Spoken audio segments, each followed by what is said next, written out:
Most of you are just playing a high-stakes game of make-believe.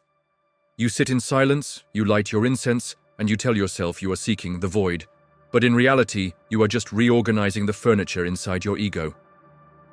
In the year 2026, the data from our high-density neural mapping projects is undeniable. 99% of modern practitioners never even get close to the actual dissolution of the self. They are trapped in what we call the Enlightenment Mirage. They have replaced one set of mundane addictions with a set of spiritual ones, using meditation as a sophisticated aesthetic rather than a biological weapon. If you are here for comfort, leave now. If you are here for a better version of yourself, you have already failed. We are not here to improve the seeker. We are here to incinerate the seeker. Let's look at the first diagnostic of your failure. Why do you think your mind creates peace the moment you close your eyes, while the true void is a terrifying collapse of every concept you hold dear? Answer me in the comments. Are you actually seeking the end of you? Or are you just looking for an anesthetic for your daily anxiety? Before we open the first gate, a standard of transparency for the record. This production utilizes advanced artificial intelligence for the synthesis of voice and imagery. However, the architectural labor, the technical synthesis of 2026 biodata with the forbidden mechanics of the Tibetan Dharma, is strictly the result of human expert intervention. We use the tool to expose the simulation. Gate 1, the dopamine cloak. The first reason you will likely never enter the void is that you are addicted to the dopamine of discovery. In 2026, we have mapped the neural signature of the spiritual tourist. Every time you learn a new Sanskrit term or hear a profound quote about the nature of mind, your brain's reward system fires. You mistake this neurochemical high for spiritual progress. This is the first gate where 90% of seekers stop. They collect concepts like digital trophies. The Tibetan masters called this spiritual materialism, but today we recognize it as a cognitive loop. You are trapped in the neocortex, decorating the prison walls with Dharma posters. The true void requires the total cessation of this seeking energy. It requires you to sit in a space where there is no reward, no aha moment, and no identity to be reinforced. Are you willing to practice when there is absolutely nothing in it for your ego? Most of you aren't. You are just entertaining the self with the idea of its own extinction. Gate 2, the alpha wave trap. This is the technical dead end where the remaining 9% lose their way. In the clinical observations of 2026, we see a massive confusion between relaxation and realization. When you meditate and feel a sense of calm, floating, or light, you are simply experiencing a shift into high-amplitude alpha and theta waves. This is a biological function of the parasympathetic nervous system. It is gourmet relaxation. It is not the void. The actual void, as described in the Prajnaparamita, is a radical state of gamma coherence, where the distinction between subject and object is physically dismantled. Most meditators get addicted to the alpha chill. They use it to recover from their stressful jobs so they can go back and be better human batteries the next day. They have turned the Dharma into a corporate wellness program. If your meditation makes you feel better, you haven't even reached the doorstep of the void. The void doesn't make you feel better. It makes the you who feels better, or worse, disappear. In 2026, we can now track the observer interference through biophotonic monitoring. We see that even in deep relaxation, the I is still there, lurking behind the scenes, watching the piece like a spectator at a movie.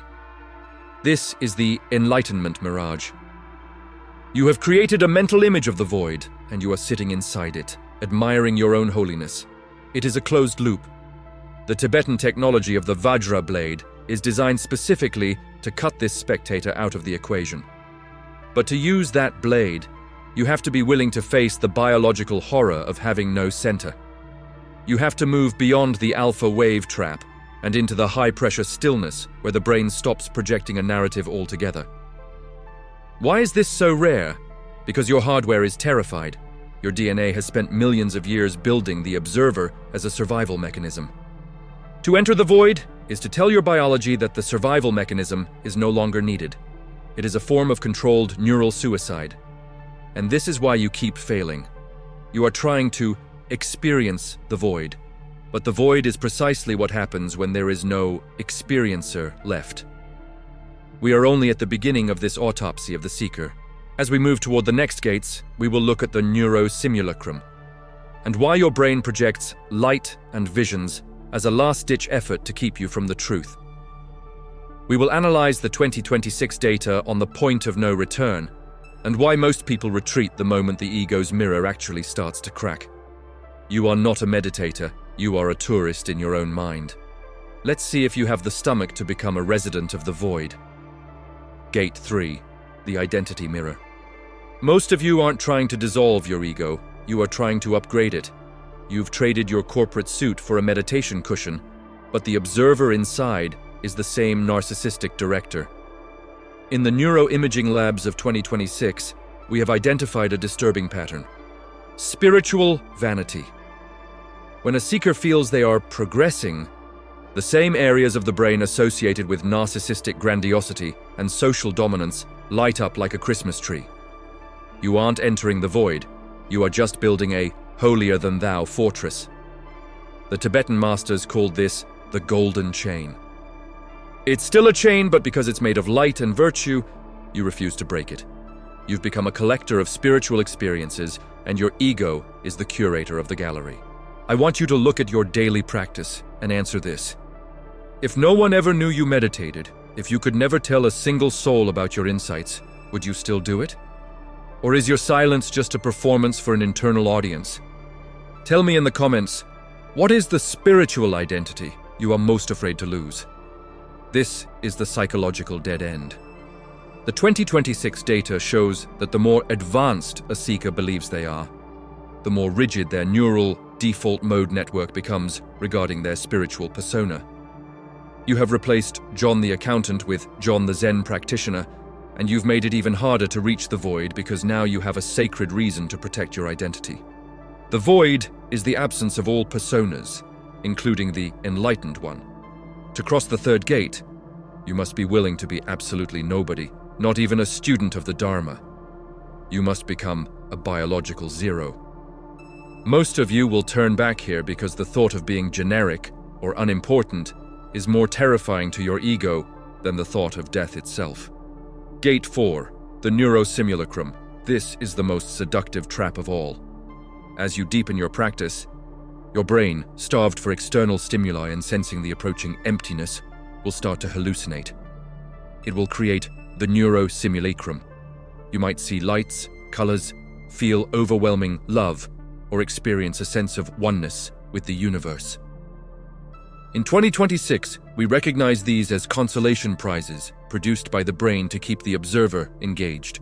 The brain is effectively throwing a party to distract you from the fact that the house is about to be demolished.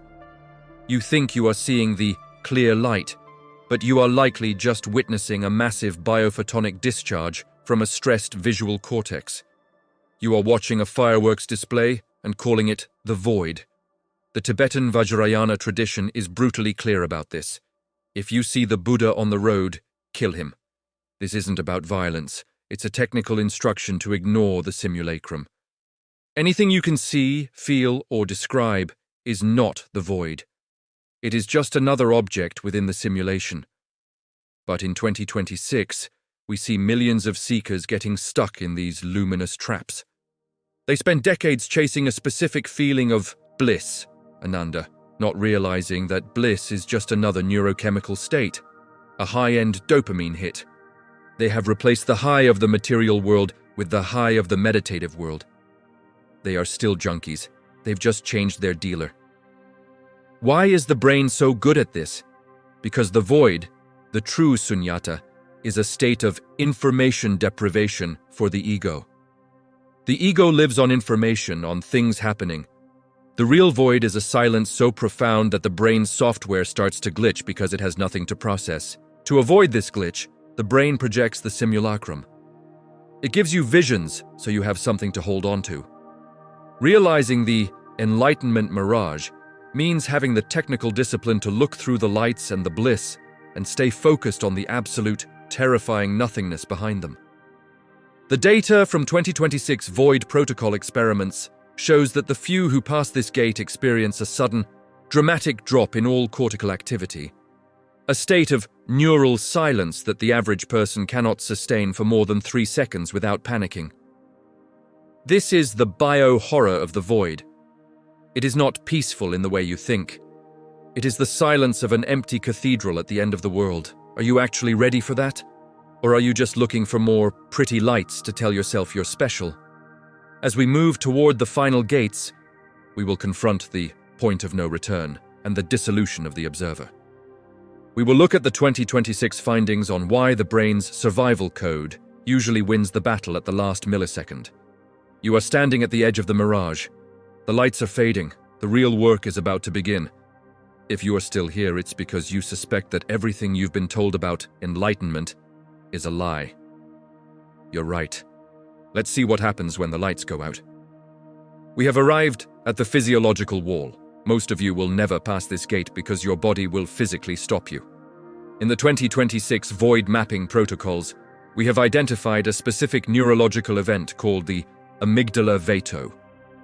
When the brain senses that the I is truly starting to dissolve, not just relaxing, but actually ceasing to exist as a central reference point, it triggers a massive systemic survival alert. Your heart rate spikes, your breath becomes shallow, and a wave of pure existential terror washes over you. This is the biological panic button. The brain interprets the entrance into the void as a literal cardiac or respiratory failure. It doesn't matter how many books you've read about Sunyata. When your hardware thinks it's dying, it will pull you back into the simulation with a violent jerk. Have you ever been on the verge of a profound breakthrough, only to be suddenly jerked awake by a gasp of air or a flash of fear? That was your brain saving the ego from the truth. Tell me in the comments, have you ever felt that free fall in meditation? Did you lean into it, or did you grab the handles of the world again? The Tibetan masters called this the threshold of the wrathful guardians. In 2026, we understand these guardians as the primitive survival circuits of the hindbrain. They are designed to keep you in the material mirage because the void is useless for biological reproduction and social status. This is the ultimate spiritual dead end. You want the truth, but your cells are programmed to prefer the lie. To pass the fifth gate, you must perform what we call a cortical override. You must train the nervous system to remain stable in the presence of its own perceived extinction. This is the difference between mindfulness for stress and the Vajra path of destruction. One helps you survive the matrix, the other helps you dismantle it. Most seekers choose survival every single time, then wonder why they still feel stuck.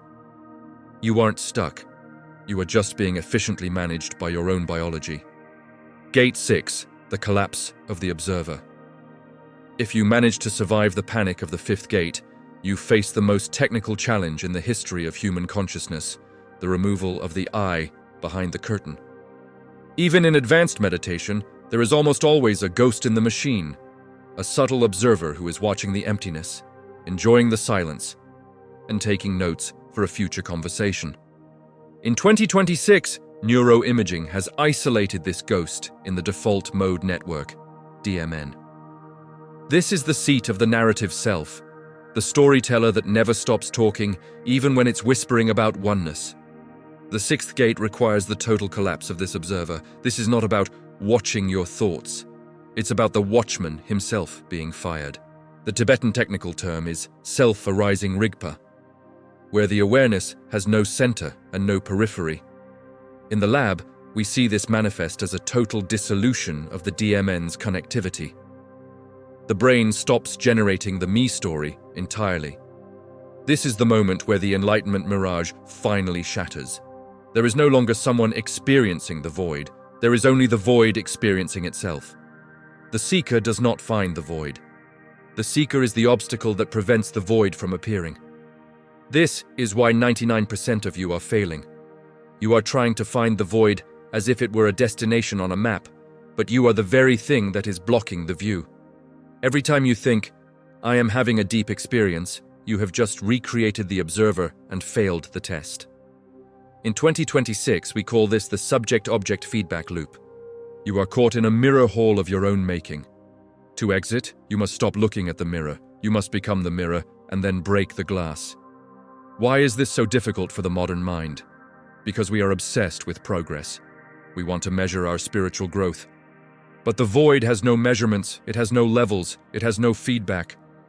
The ghost in the machine hates this because it can't claim credit for the silence.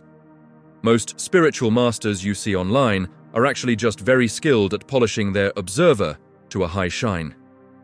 They have a Zen ego that is bigger and more stable than a corporate CEO's ego, but it is still an ego. It is still the Enlightenment Mirage. Passing the sixth gate means losing everything you've gained on the path. It means realizing that the last 20 years of your practice were just a sophisticated way of avoiding the present moment. Are you prepared to be a failure? Are you prepared for the possibility that there is no reward at the end of the tunnel, only the tunnel itself collapsing? The data of 2026 shows that the human brain will do almost anything to avoid this state of absolute informational zero. It will create religion, it will create philosophy, and it will create spiritual systems just to keep the observer alive. We are now approaching the seventh gate, the point of no return. This is where the simulation ends and the reality of the Dharma begins. But be warned, once you see what's behind the curtain, you can never go back to being the seeker again. The mirage will be gone, and you will be left with the cold, radiant truth of nothingness. Gate 7, the point of no return. We have arrived at the final demolition site. Everything we have discussed, the dopamine loops, the alpha wave traps, the neurosimulacrums, and the biological panic, leads to this single, frozen moment. In the advanced neurophysics of 2026, we have identified a threshold called the neural dissolution constant, KD-DANU. This is the exact point where the brain's self-referential circuits lose their grip on the simulation entirely. To enter the seventh gate is to cross this line, and it is a point of no return. Why? Because once the eye is truly seen as a biological hallucination, you can never fully inhabit that hallucination again with the same conviction. The Enlightenment Mirage evaporates, leaving only the raw, unconditioned reality of the Dharma. But here is the final, brutal truth. 99% of you will never cross this line because you still believe there is a you that will benefit from it. You want to attain enlightenment so you can be a better, happier, more void-like person. But the K.D constant shows that for the void to appear, the person must be zero. K.D $0 is not a goal. It is the total absence of the goal seeker. Most of you are like people standing at the edge of a cliff, asking for a brochure about the view from the bottom. You want to jump while remaining at the top. It is a mathematical and biological impossibility. Tell me in the comments, are you ready to accept that the reward for all your years of seeking is the discovery that you were never actually there to begin with? If that sounds like a bad deal, then you are still in the mirage. In 2026, we don't call this spirituality anymore. We call it systemic defragmentation. The Tibetan masters were the original engineers of this defrag. They understood that the human animal is a nested simulation, a series of stories, fears, and biological urges that create the illusion of a solid self. To enter the void is to delete the master file. When you return to the world after crossing the seventh gate, you still have a body, you still have a name, but the ghost in the machine has been evicted. You move through the world with a terrifying efficiency because there is no longer an internal narrator second-guessing every move or seeking validation from the social matrix. You have moved from being a human battery to being a luminous void. This is the end of the line. The spiritual dead end is not a failure of the path. It is the failure of the practitioner to let go of the seeker identity. If you are still looking for peace, go back to your alpha wave apps. If you are still looking for light, go back to your psychedelic simulations. But if you are ready for the absolute, crystalline silence of the void, the silence that remains when every lie has been burned away, then stop watching this video and look directly at the space between your thoughts. Don't label it, don't observe it. be it. The simulation is flickering, the guardians are screaming, the void is open. The only question left is whether you have the technical courage to stop being an observer of the truth and finally become the truth itself. There is no one here to say goodbye. There is only the silence. Execute the dissolution, now.